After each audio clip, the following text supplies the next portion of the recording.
आपको बताने वाला हूँ एमएस एक्सेल के बारे में। ये एमएस एक्सेल क्या है, इसकी डेफिनेशन क्या है, इसका उपयोग कहाँ होता है और कैसे होता है। तो चलो हम अपने टॉपिक की तरफ चलते हैं। यहाँ से मैं स्टार्ट करूंगा इसके बारे में बताना। सबसे पहले हम बताते हैं कि एमएस एक्सेल क्या है। जी, एमएस एक्सेल माइक्रोसॉफ्ट ऑफिस का ही पैकेज है। जो एमएस एक्सेल है वो माइक्रोसॉफ्ट ऑफिस का ही पैकेज है। इसे माइक्रोसॉफ्ट द्वारा ही डेवलप कराया गया। हाँ, तो जिसके द्वारा हम विभिन्न प्रकार के गणितीय और लॉजिकल कार्य कर सकते हैं। एमएस एक्सेल में विभिन्न कॉलम और रो से मिलकर बना होता है। एमएस एक्सेल विभिन्न कॉलम और रो से मिलकर बना होता है, जिसे हम सेल कहते हैं। सेल कहते हैं एमएस एक्सेल में हम जो डाटा एंटर करते हैं वो हम सेल में ही करते हैं। जो है कॉलम और रो का इंटीग्रेशन कहलाता है वो सेल ही कहलाता है। इसके बाद हम आपको पढ़ाने वाले हैं कि एमएस एक्सेल डेवलप कब हुआ, इसका लॉन्च ईयर कौन सा था और इसका लेटेस्ट वर्जन कौन से थे। तो एमएस एक्सेल जो डेवलप कराया वो माइक्रोसॉफ्ट कॉर्पोरेशन ने डेवलप कराया है, और जो इसका लॉन्च ईयर था ये 1987 में लॉन्च हुआ था। और जो इस समय प्रेजेंट में इसके लेटेस्ट वर्जन चल रहे हैं वो माइक्रोसॉफ्ट एक्सेल 2019 एंड ऑफिस 365 है। इसके आगे हम पढ़ते हैं कि एमएस एक्सेल की डेफिनेशन वगैरह क्या है।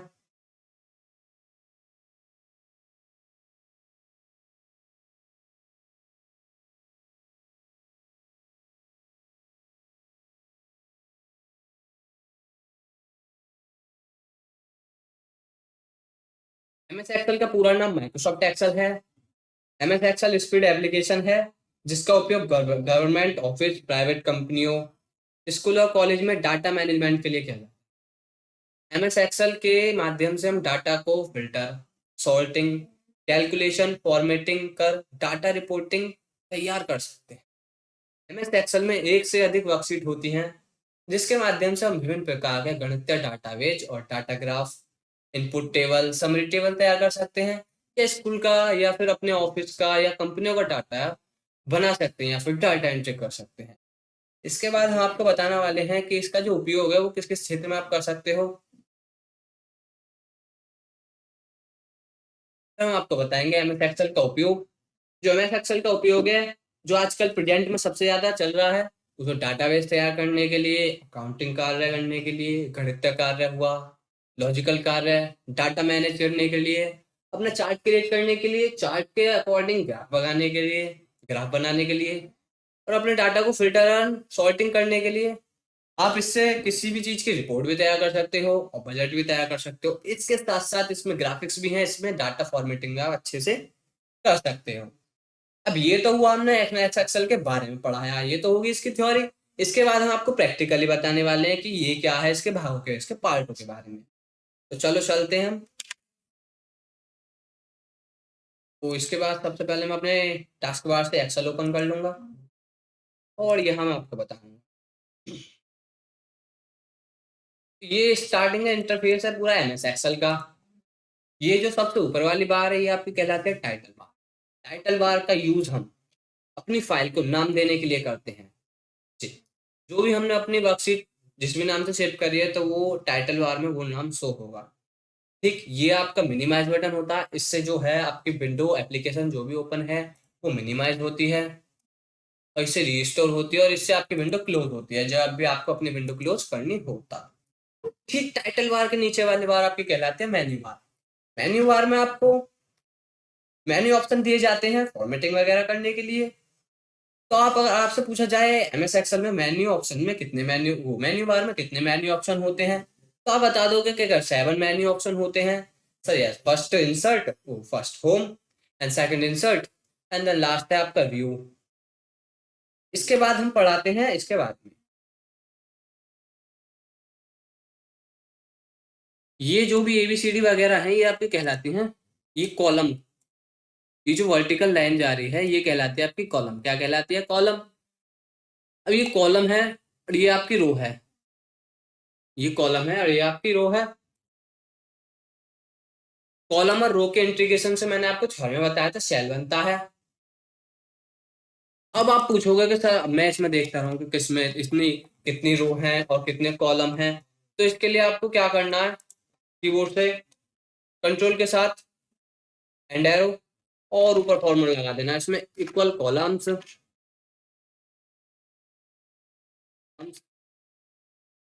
ब्रैकेट ओपन, वाला इक्वल कॉलम ब्रैकेट ओपन। अब इसमें आप एरे दे दोगे कुछ इस तरह से सेलेक्ट करके यहाँ से, और इसे ब्रैकेट क्लोज करके आप कर दोगे एंटर, तो ये बता देगी कि आपके जो टोटल कॉलम है इन एक्सेल वो है 16,384। जी कितने हैं? 16,384। अब सेम ऐसे ही आपको क्या करना है, ऐसे ही आपको सर टोटल रो काउंट करनी है, तो रो के लिए आप लगा दो equal rows and then bracket open और एरे सेलेक्ट कर लोगे कुछ इस तरह से, और इसे ब्रैकेट क्लोज करके कर दोगे एंटर इस तरह से। ये दिखला देगा कि आपकी जो रो है वो 10,48,576 रो है। कितनी रो है? 10,48,576। इसके बाद फिर से हम अपने उसी कंटेंट पे आते हैं, control right arrow and up arrow. इसके बाद सर आगे हम जो कॉलम है वो अल्फाबेटिक वैल्यू में दिए गए हैं और जो रो है वो आपके न्यूमेरिक वैल्यू में दी गई है कुछ इस तरह से। ठीक,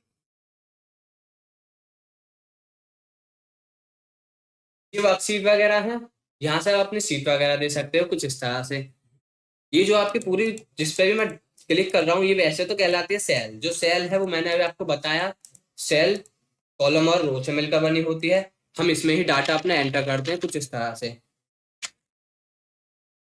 सेल में डाटा लेफ्ट साइड से लेफ्ट साइड से स्टार्ट होता है। इसके बाद भी ये हमारी वर्कशीट कहलाती है सीट वन। यहाँ से हम इसे ऐड भी कर सकते हैं कुछ इस तरह से। तो ये सीट हमें स्प्रेड शीट हमारी वर्कशीट कहलाती है। जी स्प्रेड शीट हमारी वर्कशीट कहलाती है।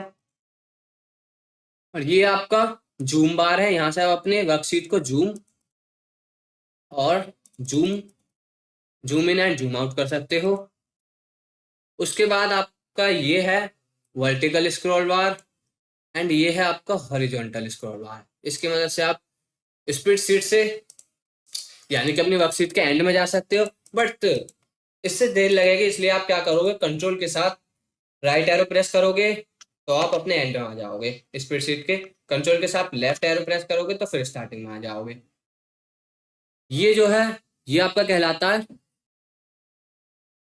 ये जो जिस पे भी मैं क्लिक कर रहा हूँ ये स्टेटस, ये आपका स्टेटस दिखलाता है कुछ इस तरह से। यहाँ पे जिस भी आपने सेल, ये नेम बॉक्स उस सेल का एड्रेस दिखलाएगा जिस भी सेल पे आप प्रेजेंट होगे कुछ इस तरह से। जैसे मैंने B6 पे प्रेस करा कुछ इस तरह से तो इसमें दिखला दिया, जैसे बी कॉलम है और इसकी रो 6 है तो इसने दिखला दिया पूरा एड्रेस सेल का B6 कॉलम में है। ये आपका फंक्शन वो बार है, इसमें आपको जो भी आप सेल में डाटा एंटर करोगे वो डाटा इसमें दिखलाएगा फंक्शन में कुछ इस तरह। ये आपकी फाइल है यानी कि ऑफिस बटन, यहाँ से आप अपनी फाइल वगैरह जो भी सेव पड़ी हो उसको ले सकते हो, और कोई प्रिंट वगैरह देना चाहते हो तो प्रिंट वगैरह दे देते हो।